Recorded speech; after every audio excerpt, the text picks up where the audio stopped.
Welcome to the DSA Shifting Perspective podcast. Hello everybody, Richard Bailey here again, and you are listening to another Shifting Perspectives podcast. I have sitting next to me today a young lady who I have known for over 20 years.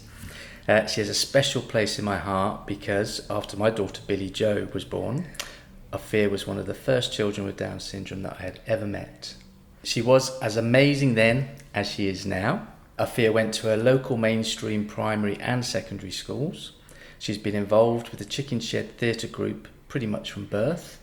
And after school, she went on to the City and Islington College to study performing arts and life skills. From there, she went to Derwent College for 3 years, also studying performance and drama. I think there's a theme appearing there, isn't there? And Ophir now lives semi-independently and has 2 jobs. She loves dancing, she loves performing, and she absolutely loves Jessie J. So, hello Ophir. Hi. How are you today? I'm very excited. So I'd like to talk to you about Derwent, about your experiences there, also about your dance classes, where you live now, what you're up to now. But maybe we should start with your school years. So can you tell me a little bit about where you went and your experiences, and did you enjoy school or how was it? Well, I'll start with primary school because that's not stressful. Primary school has been just amazing, and I had to be put back another year because I have Down syndrome. So I have quite a slow learning. Well, you know that, Richard. But I have made really nice friends gradually. Uh-huh. And it was quite tricky to make friends in general. After secondary school, I went to City and Islington College. That was definitely fun. I did the creative part, and I did lots of art and travelling. So you did art and drama and life skills? Yes, I did drama. I love drama. I know you love drama. So that was good. So we moved on from the secondary school. We moved to City and Islington, and then we moved on to Derwent College. Oh, Derwent College has to be just an amazing place to be. It really has been. So I chose as my pathway creative performing arts. Lovely. So I did a lot of acting and dancing and art, all those really cool creative things to do that I just love doing. And also including that I've been also on the Student Union Board. What were you doing on the Student Union Board? I was just being myself and I've been learning a lot of things from that. What did you have to do? Was there anything that you had to do particularly? Preferably to support lots of students. I had to listen to the students and see what they would like for them to change within Derwent. Great. And also you're talking about performance. I know Derwent put on lots of plays, and you were a big part of the plays. Yes, I was definitely a big part of that. We did Jack and the Beanstalk, and I was playing the main role as Jack. And I've also been in one of the Christmas shows, and that was Snow White, and I was being Queen Wilhelmina. Queen Wilhelmina? Yeah. Because she was Yeah. Mina, because she's mean. Oh, she was a mean queen. Yeah. Basically, it felt like I was Maleficent. Fantastic. And It was just so really, really cool. I just love it so much. And I really miss it. Oh, because you were up there for 3 years, weren't you? Yeah. And I know Billy Jo was in a halls of residence to start with, and then she was in the bungalow. Did you go into a bungalow? Oh, yeah, I did. Yeah. I first of all went into Thomas' house, and then from there into a bungalow. And how did you find the bungalows? Bungalows I felt much nicer than the house. It definitely was very, very challenging with some of the people that I live with in my bungalow. apart from all that negativity stuff, I just love being in a bungalow, just doing my things that I just love to do. Lots of freedom and independence. Yeah. Yeah. And the other thing they did at Derwent, which we were talking about earlier, was the Duke of Edinburgh Award. Yes.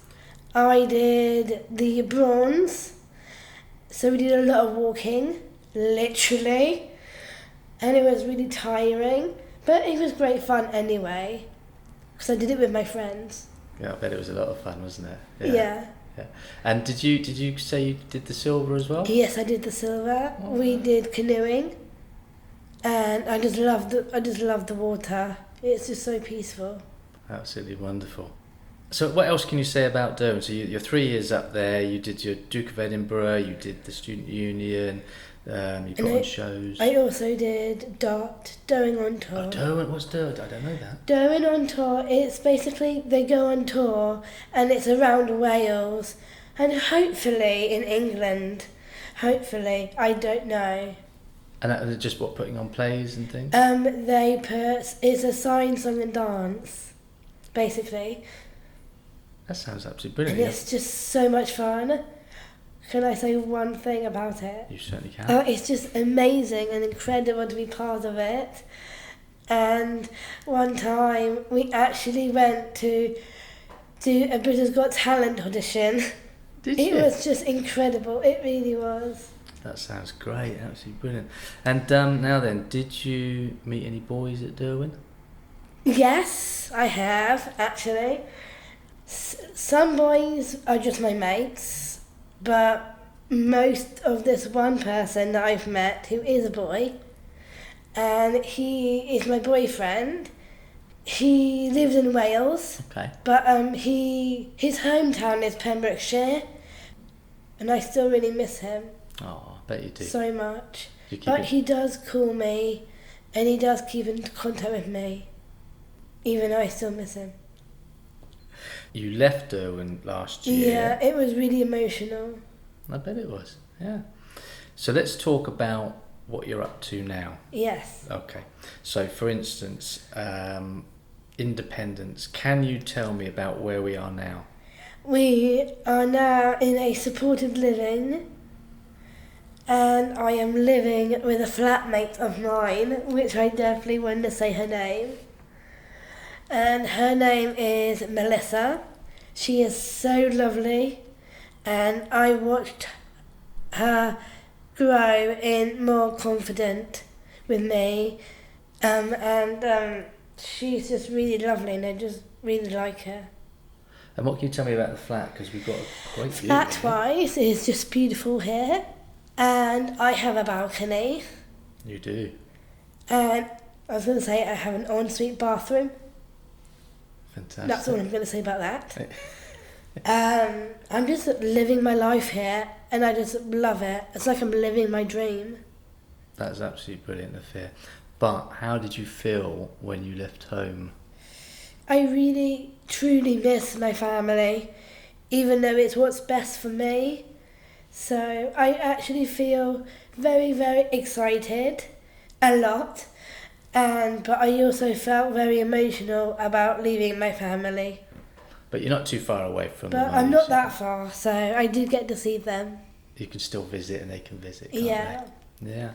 And so who helps out with things if you need it? Or is there anybody to help you out? My support. And what might they do? Would they help you with... They will help me with shopping, like I did today. And they will help me with what I need to do in the day as well. And also cleaning. Cleaning? As well, which I've been doing today as well. Are you good at cleaning? Not bad, yes. And so we were talking earlier about cooking, and you were saying that you like to cook. And I do. Yeah, and you've got a signature dish. What's your favourite thing to cook? Oh, my favourite thing to cook. It is. I do love chicken, but it's not my favourite. Okay. Well, my favourite is meat, but it's not my most favourite. I think my favourite that I have made, I would probably say pancakes. Pancakes? I can make pancakes by myself now. Lovely. Very good. What do And you put on the pancakes? I feel quite excited doing it. Yeah. Do you flip them? Yeah. Excellent. So what would your favourite day be? I sometimes go out with my mum. I meet her. And I meet my friends, like my friend Annalie as well. And sometimes she comes over to me, and sometimes I go over to her for Shabbat dinners or lunch or something. So I mentioned earlier that you have 2 jobs. Can you tell our listeners where you work, what you do at work, and what's your favourite part of having a job? I work in Chicken Shed, and I mostly put on mini performances only for children, and it's just such great fun, and we get to do dancing and singing and dressing up crazy style. It's just so good, even though it's tiring, but it's a good kind of tired. It's a wonderful place to be, huh? It is. Since when I was 1 year old with Hannah Dainty, I watched Tales from the Shed, and now it has came true, and I'm part of the team now, a bit more. So I'm also going out on outreach with them as well. That's wonderful. Now, you said you've been going there since you were 1, and I know I shouldn't ask a lady her age, but perhaps you could tell our listeners how old you are. I am 23 years old. So you've been going there for 22 years, pretty much. Basically. Wow. So that's the Chicken Shed, and there was somewhere else you go as well, so you were telling me about that. Yes, I go to do art, which is working. I am an artist myself. I work a lot with patterns. I am absolutely a pattern woman. And I developed my own as being a artist. I call myself a patternist. A patternist? Yeah. So tell me about a patternist. I don't know about patterns. Basically, because I'm a woman of all patterns, I'm also an artist as well. So I put that together and it makes patternist. That's fantastic. And what kind of artworks are you creating as a patternist? Are they big artworks, small artworks? Or... It's a mixture. And what kind of materials are you using? I use my safe ones that I mainly use is acrylic paints, but also Sharpies, Lovely. which are pens. And where could we see some of your art?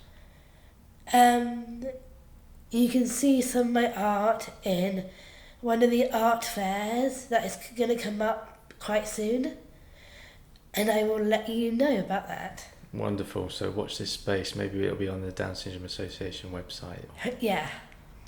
So we spoke about relationships with friends and also boyfriend. So Yes. it's a bit of a long distance relationship. Yes. But that's great. So, but I also know that there's one person who you are very fond of, and you met that person at the Pride Festival in Brighton earlier in the year. And well, I don't know, why don't you tell us what I'm talking about and what happened? Yeah. So basically, I went to Brighton with my mum, and we had to wait for 7 hours, and we had a really good spot at the barriers. It was called Love BN1 Fest, and we had so much fun. Oh, it was just incredible. And who am I talking about? Jessie J? Jessie J. It was Jessie J. She's my absolute inspiration, she is. So we waited for so long, and finally Jessie J came on the stage. Oh, it was so good. I was just dancing away, singing away with her, and then there's one time she was singing a song, one of her songs called Here You Are, and because she was coming down towards the audience near the barriers, and it was where I was standing, and she was trying to look the audience in their eyes, and she actually stopped right in front of me and held my hand and looked into my eyes and literally sang to me, and I just sang to her back. It was just like a dream come true. It really was. What a wonderful experience, yeah. And then I got really overwhelmed. Did you? Yeah, I had so much tears of happiness. Did anybody get any photographs? Well, unfortunately not, but I wish it did. I wish she did. Oh, My mum. we'll have to have a look out. I bet there's a photograph out there somewhere. There is a photograph of me, but not on that moment. You seem to be living life to the absolute max. Yes. So what are your future plans? What are you looking forward to next year? Are you going on a holiday? Any big family celebrations? Not sure, but it is becoming nearly Christmas. So I will be doing Christmas with my family, which that's exciting as well. I don't know about anything else. Just continue living my life as a dream, basically. Brilliant. Now then, if you could give one piece of advice to a young adult or teenager with Down syndrome about the future, what would it be? I know it would be scary, but we'll have to get used to it because it's part of life and it's okay not to be okay. Just be yourself. Beautiful, lovely. And if you could say one thing to the public about growing up with Down syndrome, what might that be? I would probably say don't think about my label as being Down syndrome. Think about that I can do all of these things that I've been saying, and that's all I can say. No, that's absolutely perfect, Ophir. And that's just a perfect way to end our chat, I think. We've come to the end. So, Ophir, it's been a real pleasure to see you again. And I know our listeners will have loved hearing all about your life and how you're living life to the full. So thank you once again, Ophir. Thank you. So there we are. How brilliant is Ophir? And my name is Richard Bailey, and you've been listening to a Shifting Perspectives podcast. You can hear more from the series by going to the Down Syndrome Association website, or you could try Audio Boom or even Apple Podcasts. We hope you have enjoyed this edition of the DSA Shifting Perspectives podcast. Please subscribe and tell your friends about us. Thank you very much for listening.